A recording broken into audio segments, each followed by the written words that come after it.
Well, good morning, sweet Terry Brush here. Trying to be seasonal, that's why I've got the old Christmas tree in the background.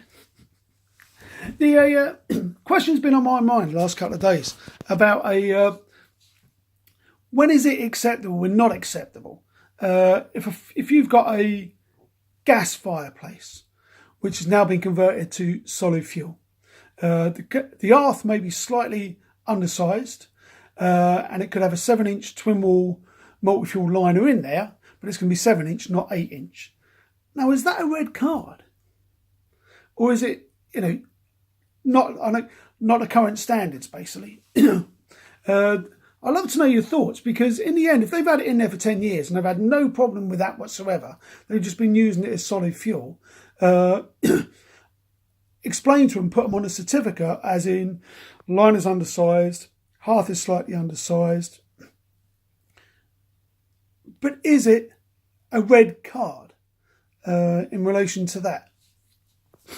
Look, I would love to know where NACE falls in that, because in the end, is that one where we should report it to NACE? I know I was saying about reporting everything. Is that one where we should report it to NACE and they'll take it up and go down the line of yes, it's wrong, we'll find out the fitter who done it, and in the end, all they've done is cut off the gas fire, remove the gas fire elements from it, put in a grate, and then use it as solid fuel. So that would be the owner who done that, or in relation to that. The thing is, if it's gas, you can cut it off. If it's electrics, you can cut them off. If it's an open fire or a stove, you can't pick it up and take it out. So it's got to be It's got to be some responsibility for the owner. I would suggest.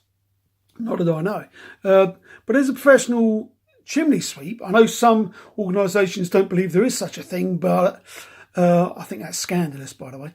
But as what I perceive to be a professional chimney sweep, I would really like some guidance on sort of like, not the current standards. It's wrong. We can put it down as wrong, but is it a red card? I think it would definitely be worth having a conversation about, because it's one of those fluid areas.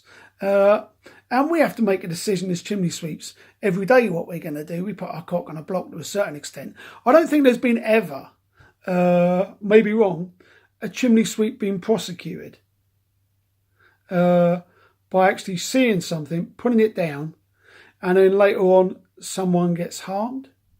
I don't think there's ever been a prosecution on that.